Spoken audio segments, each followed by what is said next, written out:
శుక్లాంబరధరం విష్ణుం శశివర్ణం చతుర్భుజం ప్రసన్నవదనం ధ్యాయేత్ సర్వవిఘ్నోపశాంతయే అగజానన పద్మార్కం గజానన మహర్నిశం అనేకదంతం భక్తానాం ఏకదంతముపాస్మహే మిత్రరవిసూర్యభానుఖగపోష్ణహిరణ్యగర్భమరీచాదిత్య సవిత్ర అర్కభాస్కరేభ్యో నమః శ్రీ మహాగణాధిపతయే నమః శ్రీ మహాసరస్వత్యై నమః శ్రీ గురుభ్యో నమః హరి ఓం. మైత్రి మీడియా ప్రేక్షకులందరికీ శుభోదయం. ఈరోజు ఆదివారం కనుక రవిగ్రహ ధ్యాన శ్లోకంతో మన శుభోదయం కార్యక్రమాన్ని ప్రారంభిద్దాం.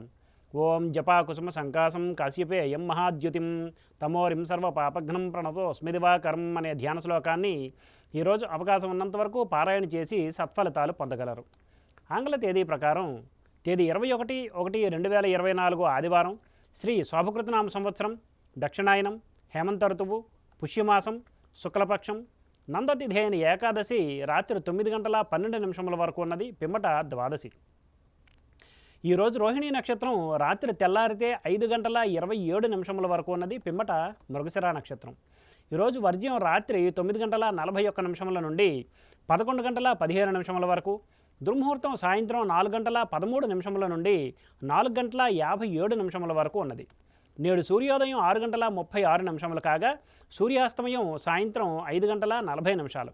ఈరోజు ఆదివారం కనుక పశ్చిమ దిశగా ముఖ్యమైన ప్రయాణాలు చేయుట అనుకూలం కాదు, మరియు ఉత్తర దిశగా చేసే ప్రయాణాలు ధాన్యలాభాన్ని చేకూరుస్తాయి. ఇక నేటి శుభ సమయాన్ని పరిశీలిస్తే ఉదయం 7:30 నుండి 9:30 వరకు, మరలా రాత్రి 8:30 నుండి 9:20 వరకు మంచిది. ఉదాహరించిన ఈ శుభ సమయాలలో స్వల్ప ప్రయాణాలు, గృహోపకరణాల ప్రారంభాలు మాత్రమే కానీ శుభకార్యాల ముహూర్త నిర్ణయ విషయంలో జ్యోతిష్కుని సంప్రదించడం వలన కార్యజయం కాగలదు. వర్జ్య దుర్ముహూర్త సమయాలలో ఏ విధమైన శుభాశుభ కార్యక్రమాలు ప్రారంభించడం మంచిది కాదు. నేడు మతత్రయ ఏకాదశి పుణ్యకాలం, వ్రతాదులకు దానాదులకు మంచిది. స్వస్తి. సర్వం శ్రీకృష్ణార్పణమస్తు.